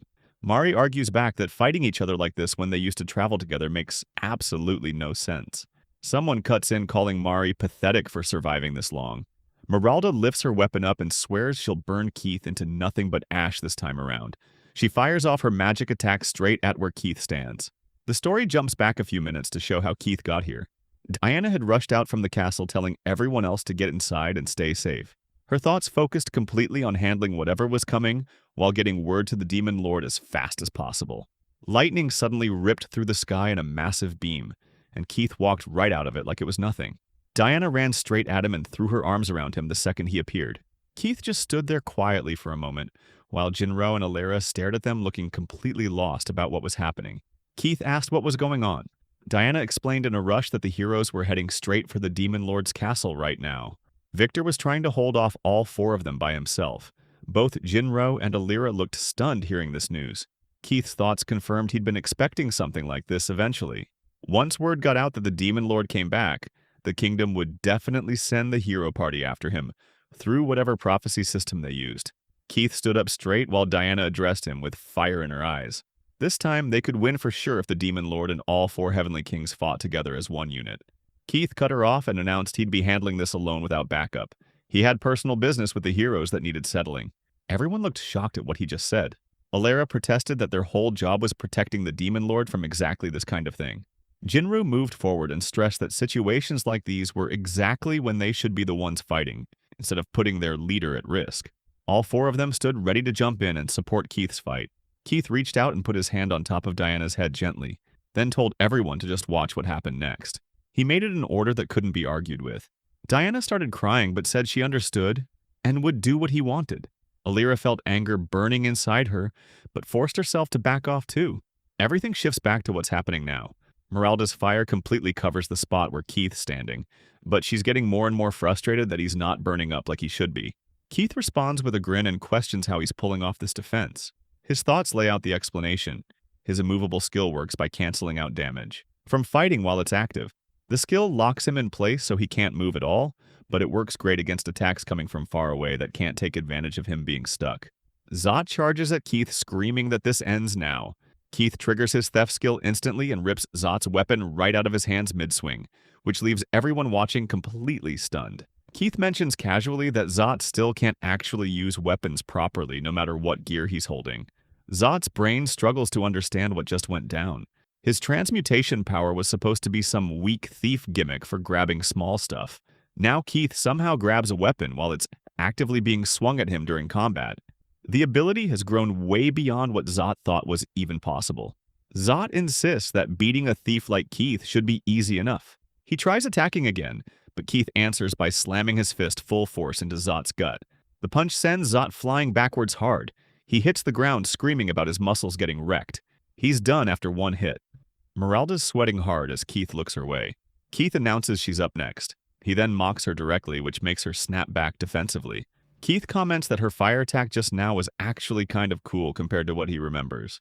The gap between now and that time at the end seems pretty big to him. He grabs her weapon and starts draining the magic power right out of it. Meralda screams for Gelm to help her while her magic gets sucked away completely. Keith asks if she would have stopped burning him back then, if he'd begged the same way she's begging now. Meralda pleads desperately and offers to apologize for everything if he just stops. Keith leaves her collapsed on the ground after taking Zot's strength and Meralda's magic power, including her total magic capacity. He walks toward Gelm and points out that only one person's left standing now. Gelm stares at Keith with pure rage burning in his eyes. He declares that everything makes sense now. Keith really did become the Demon Lord somehow. But Gelm's still a hero no matter what has changed. Keith better not forget he's fighting his natural enemy right now. Power bursts out from Gelm as he activates everything he's got. He announces he has the Demon Slayer skill called Flagnum. He charges forward with this power running at full blast, totally confident in his advantage. Keith immediately closes the distance between them using his thief skill Swift, moving so fast that Gelm gets completely lost about what even happened. Gelm demands to know what move Keith just pulled. Keith shows him the magic stone sitting in his hand, the same red crystal from the old Demon Lord. Gelm looks shocked that Keith actually kept it instead of selling it off for money. Keith confirms he stole this from the previous Demon Lord using his Swift Steal ability. This red stone is where the Demon Lord's real power comes from. He shoves the stone into his armor right at chest level. Mana starts flowing everywhere around Keith's body. A massive amount of magic energy explodes outward from him in huge waves. Keith thinks to himself that now he gets it. This is what the Demon Lord's actual power feels like when everything's working right. Gelm jumps at Keith while screaming he's fighting a monster. Keith releases his mana in one devastating blast that catches Gelm in midair and throws him way back. Smoke fills the area where he lands. Gelm lies there injured on the ground, barely managing to whisper the words Demon Lord, while accepting he lost completely. Keith's team runs toward him, celebrating like crazy. They announce that finally the hero got beaten like they'd been waiting for. Diana comes up with tears running down her face, noting this is exactly what anyone would expect seeing the Demon Lord fight for real. Victor swears that serving Keith is the greatest honor he could ask for. Jinro agrees completely. Alira asks if they should finish off the heroes permanently so they can't cause problems later. Keith responds that there's no need for that. The heroes are already finished in every way that matters. Keith reflects on what he grabbed from each of them without holding back. From Gelm, he swiped leadership, bravery, and holy power. From Meralda, he took charm, awareness, and ambush skills. From Zot, he yanked away hidden strength, spirit, and enhanced strength. Every last skill and stat point they had is gone now, sitting with Keith instead. They're basically level 1 nobodies at this point with nothing special about them. As a hero party that can actually do anything useful, they're finished even though they're still breathing. Mari shouts Keith's name from somewhere behind the group. Keith looks back at Gelm, who lifts his shaking hand up. Gelm curses about how everything he worked for led to this mess. He reminds Keith they used to fight on the same side together. He apologizes for what he did and begs Keith to give his power back. Gelm keeps pleading, apologizing specifically for trying to murder Keith. Mari hears this and looks totally shocked as the truth about that night finally comes out. She realizes what really went down when Keith vanished. Gelm explains the king ordered him to kill Keith through some royal command. He acts like he had zero choice in the matter, then begs one more time for his power back. Keith asks what Gelm would even do with that power if he got it returned. The obvious question sits there. Would Gelm just turn around and attack the Demon Lord again once he got strong enough? Gelm shakes but doesn't say anything. Mari stands crying while all this plays out. Keith talks to her directly, mentioning he really didn't want her learning about everything this way. He starts walking off. Mari begs him to stop, but Keith just tells her to go be happy somewhere before leaving without turning around. She just stands there crying and confused as he walks away. Alira grabs onto Keith and suggests they head home quick. The Demon Lord needs to eat properly after fighting so hard. Keith agrees they should get back to the castle. With all this done, they don't need to deal with the heroes anymore. The only thing left is hoping Mari finds some happiness wherever she ends up. War keeps getting worse on this continent where the Demon Lord's territory and Tristram Kingdom both sit. The Imperial Army and 7 allied forces keep clashing harder and harder in huge battles. Right in the middle of one of these crazy fights, the Demon Lord shows up with his crew. The soldiers on both sides immediately sense something unusual the moment his presence appears on the battlefield. The chaos of swords and magic slowly begins to fade as attention shifts toward the sudden arrival. Even experienced warriors hesitate, realizing that someone far beyond normal power has stepped into the conflict. Keith calmly looks over the battlefield while his companions stand behind him. To many soldiers, it feels like the entire war might change the moment the Demon Lord decides to act. No one knows whose side he will crush first. Jinru walks forward and talks to all the soldiers battling each other. He announces the Demon Lord wants their power. He makes it clear which side they're on doesn't matter at all. Anyone willing to hand themselves over should step up now. The knights and fighters look totally lost about what's happening. One yells asking who these weirdos think they are. He doesn't give a damn if it's the Demon Lord or whoever. They're here to win this war. Another soldier agrees loud and angry, shouting they'll smash anything in their path. Both armies yell together and tell everyone to attack Keith's group. Keith thinks he should have expected this reaction. Both sides charge straight at where Keith's standing. Keith notices they're totally ignoring what he said and just treating him like another enemy while they keep fighting. He calls for Jinro, who gets what needs doing. Jinro slams into all of them with one massive hit that sends soldiers flying everywhere. Keith thinks about how these soldiers are just dying for nothing in battles that don't even matter. He'll grab their strength and actually use it for something worthwhile. He triggers his Phantom Thief powers and steals their skills and stats while tossing them out of the fight.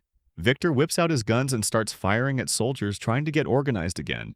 One knight screams about what's even happening as bullets somehow wrap around him like rope. The shots tie up his whole body in ways that make no sense. This happens to a bunch of soldiers at once as they get tied up and trapped. Diana rides up on her wolf and everyone looks shocked seeing this.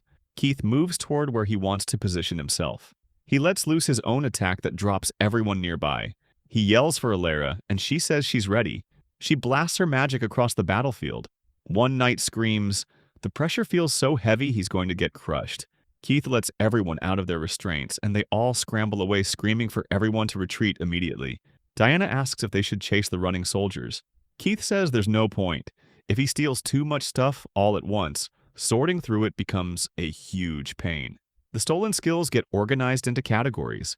The intelligence skill called Lapithus goes to the Demon Lord's army. Keith plans to give each race whatever power they're missing to even things out. He pushes his power into the people receiving Lapithus. The people affected look confused about what just went down. Keith explains he just gave them intelligence through the Lapithus skill. They thank him a ton, saying everything looks totally different now with better brains changing how they see the world. They swear they'll pay this back somehow. Keith tells everyone else to get in line one at a time so skills can get handed out properly. He turns to Jinro and asks how training's going. Jinro says things are moving along fine. By sorting soldiers by what they're good at and matching that with powers the Demon Lord gives them, they're building a serious army.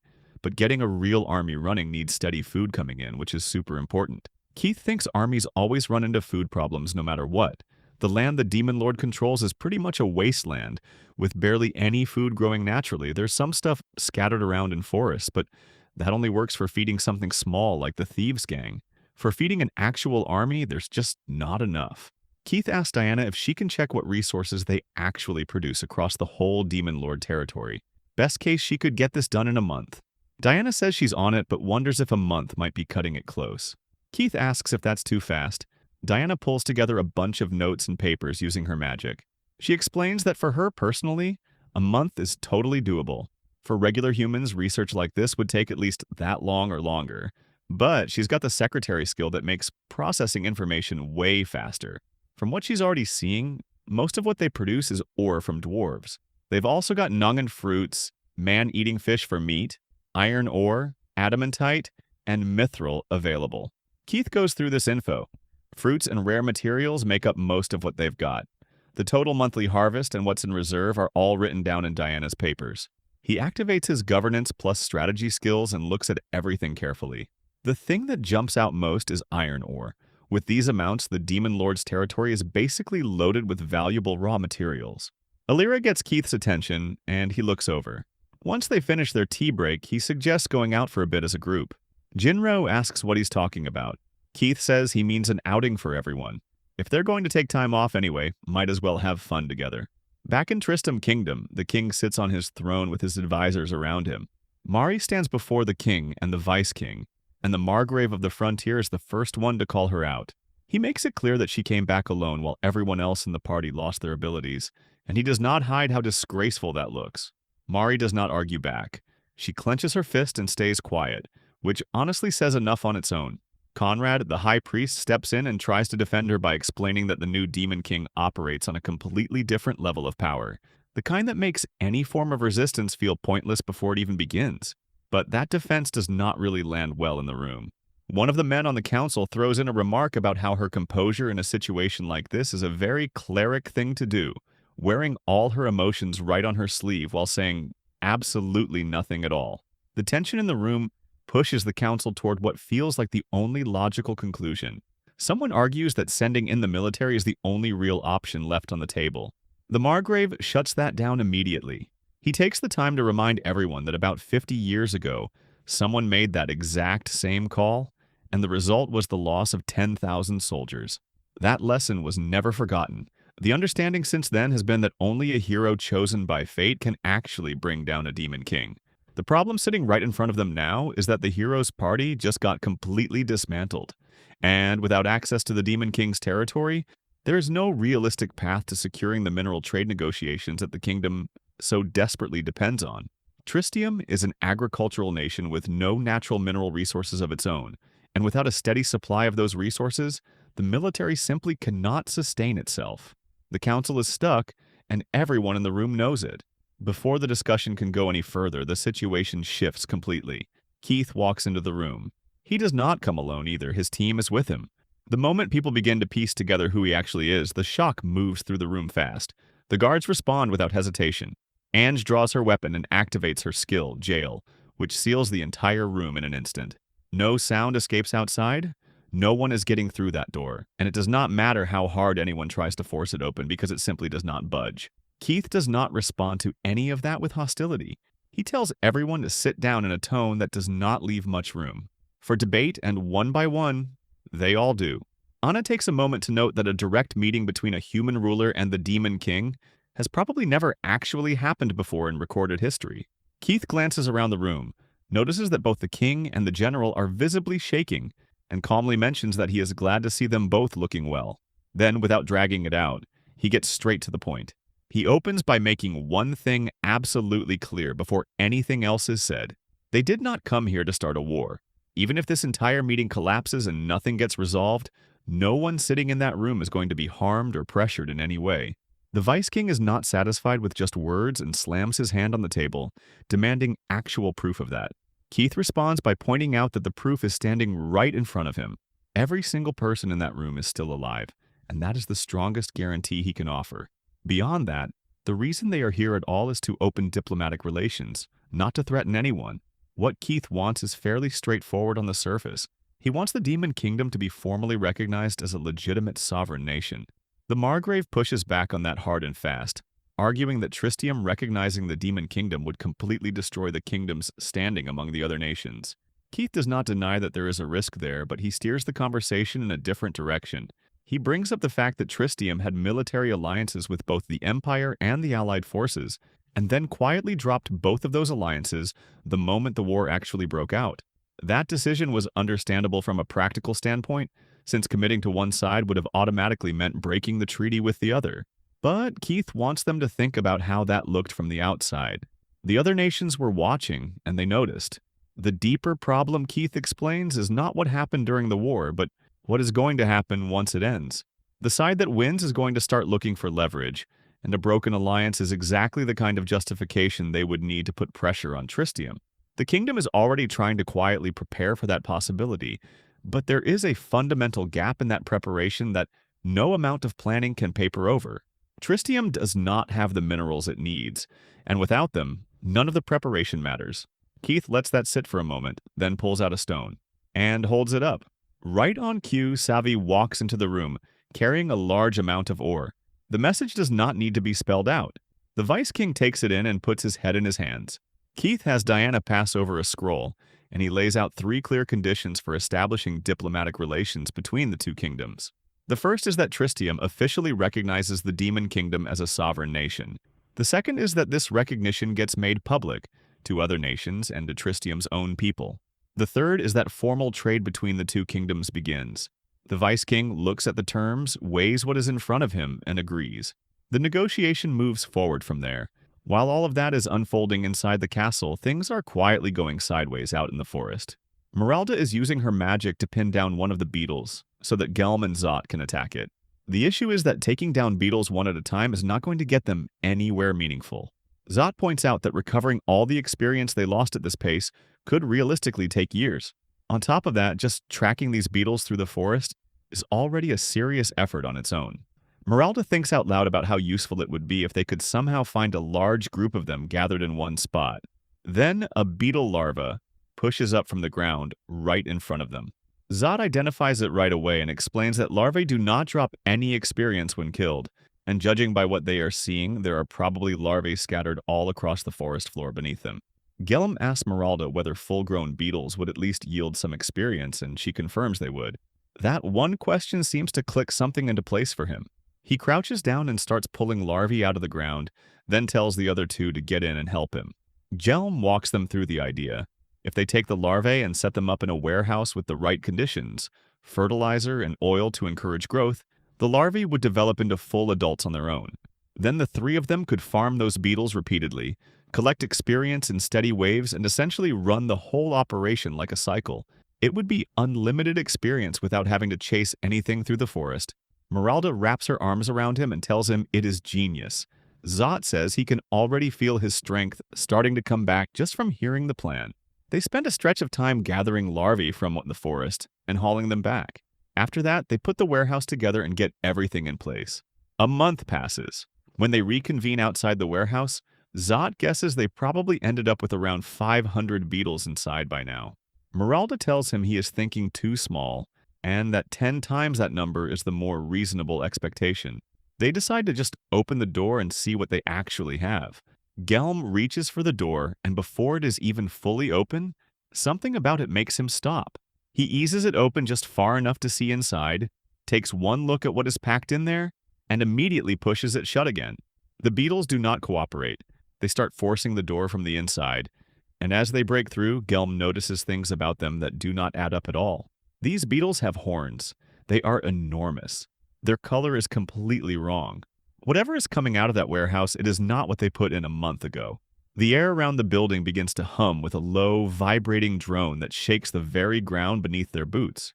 Before anyone can figure out what to do next, hundreds of them tear straight through the roof of the warehouse and launch into the sky, their iridescent wings blotting out the afternoon sun. The sheer weight of their numbers causes the wooden walls to groan and splinter. Gelm turns and runs without another word, his face pale with a terror that goes beyond simple surprise. Zot reaches out and grabs him before he gets very far, his grip like iron as he tries to make sense of the swarm rising above them. Back inside the castle, a subordinate comes running in and finds the Margrave with urgent news. The court astrologer has picked up on something stirring within the Demon King's territory, and whatever it is being described as a threat on a scale that could affect the entire world. The stars have shifted into a pattern not seen for generations, signaling a distortion in the natural order. The astrologer's message makes reference to an old prophecy, and the implication is that what was foretold is beginning to take shape. The scrolls mention a crawling darkness that would eventually take flight, marking the end of the long peace. The Margrave absorbs all of this without having a clear answer for what comes next, his eyes fixed on the distant horizon where the sky has begun to darken. At almost the same moment, the dwarves come rushing to find Keith. Their report is short and direct. A dragon is heading straight for the Demon King's castle. Here I am.